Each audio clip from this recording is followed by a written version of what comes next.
How's it going, West Seattle? Thanks for joining us for West Seattle Daily episode number 33 on this Thursday, brought to you by Inman Real Estate. I'm your host, Christian Harris. On this Throwback Thursday, we're going to conclude our 4-week exposition of racism in the housing industry. With February being Black History Month, we've been researching and educating ourselves on some of the history of racism in real estate, specifically in Seattle. At the start of the month, I attended Inman Connect in New York City, a large real estate conference. At that conference, I heard a panel of reporters who did a very detailed, in-depth 3-year undercover experiment in Long Island, New York. In their test, they found that 40% of the real estate agents did not treat the undercover minority buyers the same as they did the white buyers. This experiment is one of the first investigations of real estate agents' discrimination since the enactment of America's Fair Housing Act of 1968. Newsday, which is a New York journalism company, found evidence of widespread, separate, and unequal treatment of minority potential homebuyers and minority communities on Long Island. The results of the study, specifically the poor manner in which the agents and brokerages responded when their illegal and racist behavior was brought to their attention, inspired us here at Seatown Real Estate to take a deeper look into discrimination, specifically in our neighborhood of West Seattle. In past episodes, we've covered some of the history of racial restrictive covenants in deeds, which prohibited minorities or even some cases Jewish people from buying homes in specific communities, even here in the oh-so-progressive Seattle. You can still see some of these effects on the more racially segregated communities here in West Seattle and South Seattle.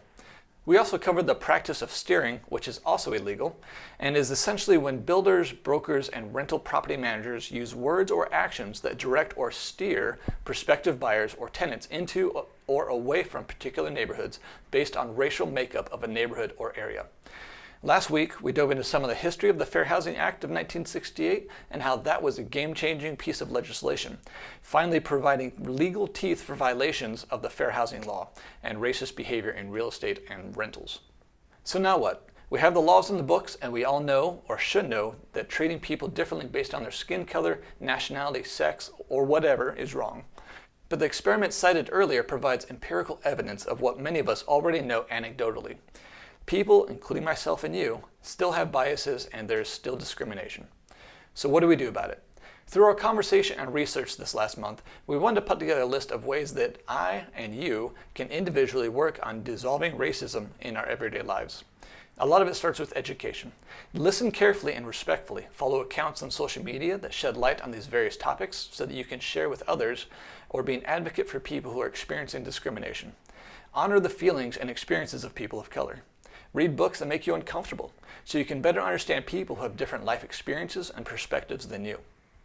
Ask questions and earnestly listen to better understand people of color before speaking or trying to have your viewpoint heard or understood. Challenge other people in your life to think critically about racism and their own biases. This goes for people of color too. We can't fight racism and unequal treatment with more racism and unequal treatment. We all have biases, but if we are unaware that we have them, we will continue being blind to our culpability in this problem. Let's move this ball forward with MLK's vision of a colorblind society, judging others not based on the color of their skin, but on the content of their character. Thanks for tuning in, and I hope this series proved thought-provoking to you.